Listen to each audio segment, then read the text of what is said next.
Oh, that's right. We're here, Sharp Facets Gallery this afternoon. Hey, I'm Ann Eller, 4:07 in the afternoon. Today we have a real treat for you. We have Chris Allen, who writes under the name Israel Allen. He's the author of 2 novels and several plays. He's a Lander professor, and he's here to talk today to us. So, how you doing today, Chris Allen? I'm very well. Thanks for having me. Absolutely. Gosh, you know, your latest play actually went very well, didn't it? I thought so. I was very pleased. We ended up with a great cast and really wonderful audience response. I couldn't have been happier with the performances that we got. It was a nice run. It was a very nice run. Nice run. And of course, the last play was Some Other Context, right? Some Other Context. Yes, it was about a young minister. Yes, actually, it's kind of a funny story. I was over the summer. I was in Montreat. I don't know if you're aware of Montreat, but in any case, worked with a lot of young college students. One of whom, a good guy named Will Wilson, who was studying to be a pastor. And he and I were in a restaurant with a couple of other friends, and he just went gaga over the girl behind the counter. And so I tried to get him to ask her out. He would not do so. But we later joked about this is the real story. This is how we started this process. Okay. So we were just badgering poor Will to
raise look after these kids and make sure that they have the best life possible. And I think that's what we're going to have to affect. So even I think the church is really going to have to, roll up their sleeves and step up to the plate. And even the school system,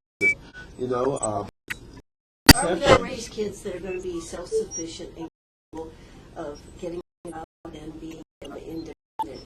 We have so many people on food stamps now, so many on welfare, and you hear the stories of young women having children and having children so that they can stay on welfare. Where is all this going to lead to? Are we going to be able to bring this back to a self-sufficient society? I think so, but we have some proper systems and we have to really evaluate the welfare system. And it was created years ago to be a short Draft in 2011 and is only now nearing the point of being readable and ready for other people to look at. It takes a long time. I wrote the first draft of Anachronistic when I was in college, actually, and that took several years to sort of bang into something that I felt was ready for readers, and it took maybe 3 or 4 years to get Homecoming King in place. So it's a long process. You put a lot of time and effort and heart into these things. You'd love to have people read them. Now, did you self-publish these? Those two I did, yes. In part because of what we were just discussing. It's so difficult to sell something if you can't tell people what it is in one sentence. And frankly, I can't tell you what Anachronistic is in one sentence, and nobody else can either. And similarly with Homecoming King.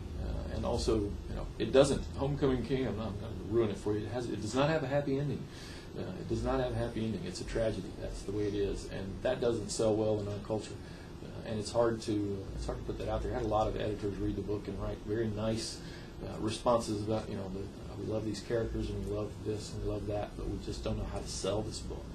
So that's what happened. So I ultimately said, okay, I've been badgered by friends who wanted to have something other than a Word file, and so I finally broke down and did that. And of course, it's very easy to do now. Radically easy to do. How do you do it? Well, you go onto Amazon, and they have a service called Create Space, and you build your own book. I happen to have a dear friend who's a graphic designer, a girl named Claire Hyde Kaiser. She put together the covers for me, and then just put all that into the forms that are available on Create Space, and poof, you have yourself a book. Wow. It works brilliantly, and really with ebooks, you just put the file up. Everybody can download it. That's what I did. That's what you did. Hey, that's pretty cool. Hey, I am here with Chris Allen. We're talking about books. We're talking about plays. When we come back, we're going to talk about a couple of his plays that did very, very well. In fact, they became the state Southeastern Theater State Conference. They were for the state. They won. We'll talk more about it when we come back. Don't you go away. Oh, that's right. 4:48 in the afternoon. Hey, I'm Ann Eller here with Chris Allen, professor at Lander. He's an assistant professor of English. He also has written several plays. You may have been to them at GCT. But he's also written a play that has not been put on. He's done a play on the life of Benjamin Mays. And what can you tell us about that, Chris? Well, it started sort of as a new thing to me. I, of course, am not from this area, and sadly, Dr. Mays is not that well known outside of the area and the circle of people who do know who he is. And it's very disturbing now that I know all that he did and how important he was, that I was not educated on this prior. But I was, of course, involved with GCT, and Lois Sarton, who is the curator of the Benjamin Mays Museum, had asked Bess Park about the possibility of putting together a play and how could we go about that. And she came to me knowing that I was writing plays, and so I took Dr. Mays' autobiography and a handful of his other books, and reading all of those books and meeting with Loy and listening to speeches and sermons and all of this, managed to put together a stage adaptation of what I call stage adaptation of Wonder Rebel, his autobiography. It includes material from some of his other works, but it's primarily based on Wonder Rebel, his autobiography. Unfortunately, we haven't been able to produce it yet. We were very close. Last year, I believe it was, had a person lined up to come in and direct the show and also to play Dr. Mays in the show, but unfortunately the scheduling and the funding didn't quite match at the right times, and So it hasn't happened yet, but I know Loy and a lot of the other people who are part of what they call the Maze community, they all want to see that happen. I would like to see it happen. But until we find the right director and the right person to play and the right timing and all of that, it just hasn't happened yet. So hopefully it will. Absolutely. Well, that's fascinating that you've actually put that together and that it is there to play. Yeah, well, there and to play. I really want to see it come to fruition. I've been asked a couple of times, will you just direct it yourself and pick out some folks, and I have said no, because I've directed plays, but this is a big project and an important project. I'm about to get a little emotional. I want to be careful with Dr. Mays, and I don't think I'm qualified to direct that show. I'm just not a good enough director, and I think he deserves that. Well, I think that would be tremendous. He certainly, the museum over there certainly has turned out quite nicely. It was quite a project to put together, and a lot of people have been here to see it. And of course, when they had the unveiling of the whole project, there were a lot of very important dignitaries that came here to town for that. Oh yeah, Loy has done an amazing job with the museum. It'll blow you away if you haven't been out there. You need to go out there. You need to see it. If you're not familiar with the life and work of Dr. Benjamin Mays, you need to become so as quickly as you can. Absolutely.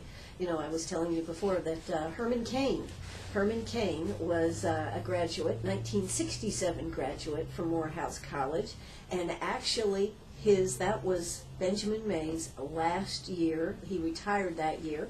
It was the 100th anniversary of Morehouse College, and it also was the only year that he gave the commencement speech, which Herman Cain was there. Herman Cain told us that there were 3 people that influenced him, and his dad, a math teacher, and Benjamin Mays were the most important influences in his life. And it was pretty neat to, on the air, put those dots connect those dots together, because Herman Cain had no idea of the conversation and where this was coming from. So it was very cool. Dr. Mays is just an amazing man. We were discussing it at an event, and the only way to describe him, this is a human being with a titanium backbone. And just aren't a lot of folks in the world who have the kind of courage and resolve that Dr. Mays had in a time where having such courage and resolve often got you killed. Yes, that's true. That's true. I thought it was amazing. I mean, just a couple of quick facts is that he went to Bates College in Maine. A black man from South Carolina went to Bates College in Maine. Phenomenal. Well, it was the only white school that would allow him in at the time, and he wanted to go. And if you read his book, he's very clear on this. I want to be really careful how I express this, but he grew up in a society that told him your race makes you less than, and he knew better. I mean, imagine that. Right. Where your entire society is telling you this horrible, horrible lie, and you utterly refuse to believe it. Most people don't have that kind of intellect, don't have that kind of resolve, and yet he was able to do this, and he wanted to prove that by going to school with other white students, which was literally illegal in a lot of places at the time, and if not illegal, taboo, and simply not allowed. And so he found a place that would allow him to do that, and of course, proved that he was more the intellect than most of those students, which was something that the culture needed to learn. Sure. Most of the people had been hearing those lies from birth, and so they believed them, white and black, believed these lies, and you needed examples like Dr. Mays to go out and prove in unequivocal terms that this is nonsense and that we can't continue to think this way. We can't continue to allow people to tell these lies. Absolutely. I'm actually from Maine, and actually Bates College was like a half hour from where I lived. So, it's one of those things where you go, what is this? Yeah, so that was pretty cool. Lots of cool things about Benjamin Mays, and of course right now they are trying to get a section of road named the Benjamin Mays Highway. That's what they're working on right now. So I'm sure we'll hear more about Benjamin Mays, and I think that's exciting to have that connection right here in Greenwood, 96 McCormick area. Great legacy for the community. Absolutely. So you've written that play, and someday we'll have somebody here that will direct and perform in it, and we'll see the whole picture come to life. Oh yeah. I look forward to that. Absolutely, that's terrific. Now, though, but one of the things we do want to talk about is a couple of your plays have been performed on the state stage. South Carolina Theater Association Community Theater Festival, which is obviously a mouthful. Right. Yes, we took first we took Ask Me Anything, which was my first full-length show. We performed at Greenwood Community Theater and had a really wonderful response to that show. And so Bess Park, who was executive director of the theater at that time, wanted to know if I would take it to South Carolina Theater Association, and we did. And that went very well. We did not win the festival that year. I was given an award for playwriting that year. They created because of the play. I was very, very proud of that. Very pleased. And so I think we didn't win because of my poor directing skills at the end of the day. Not that. But you got better. I say that I want to make clear that I feel like my cast made up for a lot of that. But ultimately, there were some things that I learned from the judges that have made me a much better director, and so that was a really great experience. But we went back the following year with Stitches and were able to win the festival that year, last November, and then take the show to the Southeastern Theater Conference Community Theater Festival and represent the state of South Carolina there this past March, which was a great experience as well. Absolutely. So, and how did you do in the end? How did you do? We did not advance to nationals, which is essentially the way it's set up. There's no first, second, or third placing, that sort of thing. They merely come out and tell you these are the two shows that are advancing. That's as far as you go. And so that did not happen for us. So they don't even tell you if you're close? No, they don't do that. They don't even tell you which of the two that's advancing was number one and which was number two. Okay. Although I think we all knew that one of the performances was a performance of Tuesdays with Maury, and the gentlemen that were, it was just a two-man show, the version that they did. The gentlemen that were doing that blew everybody away. It was astonishing, and so I did not feel a bit bad about seeing them go on to nationals. They were absolutely incredible. Particularly the man who played Maury was just mind blowing, just amazing. So I didn't feel insulted at all that they went ahead of us. But the audience response was wonderful to the show. They laughed where they're supposed to laugh. They cried where they're supposed to cry. So it was a wonderful experience, and I love my cast, the folks that Who was in the play? Let's see, Graham Schaefer was our lead. Did a wonderful job for us. He's a great young guy. I don't know if folks know who Graham Schaefer is, but he's Myra Schaefer's son, for those of you who know who Miss Myra is. And he's a wonderful actor and actually a really good tech guy. He helped us a lot with that stuff, too. A lot of things that I don't know how to do, Graham was able to help us do. Randy Willichus was in the show. The group that went, we had a couple of different castings for that show, different performances and who could go and who couldn't. But the group that actually went, the rest of the class was a guy named Kyle Carson, who's a good friend of mine, does not live here but was able to make the trip with us. I unfortunately had to be in the show. I don't like directing myself, but it was a necessity of the travel cast. Sure. That's tough to do, isn't it? Yes, it is. Wally Dorn, a lot of Wally. folks around here know Wally from the theater, was also in the show, did a wonderful job. And then Bess Park was also in the show, had a small role. So good That cast was our there. traveling cast. Yes, a wonderful cast. I can't say, I can't communicate how honored I am by the people who've chosen to do my work. Well, that's terrific. Now, because of this experience, though, you're writing a play, right, about the theater competitions? That is the next project. Well, I'm finishing up these revisions. I've Right. been working on this novel. Right. Something with a Happy Ending is actually the name of the novel that I'm trying to finish up. But as soon as that's ready, I am diving into a project that we're tentatively calling Adjudicate This. If you're not familiar with theater competitions, they don't call it judging. It's adjudication. You have an adjudication. And while those three theater competition experiences were wonderful, and I don't mean to disparage them in any way, it is sort of a quirky, strange process, and there's a lot of sort of absurdity there that I intend to spoof in a play that we're calling Adjudicate This. Primarily grew out of conversations with Randy Willichus and Graham Schaefer while we were traveling, and ultimately decided that this needed to happen. This is We need to- absurd. We need to make this. We need to make this play, and so that's my next major project. I'll be trying that's to knock cool. out a first draft. Absolutely, that's very cool. Hey, you're listening to WCRS right here in Greenwood. Yes, I'm Ann Eller. Yes, I've had Chris Allen here with us this afternoon talking about his plays, talking about English, talking about the state of the English language. Social media, yes, we've talked about it all right here on WCRS.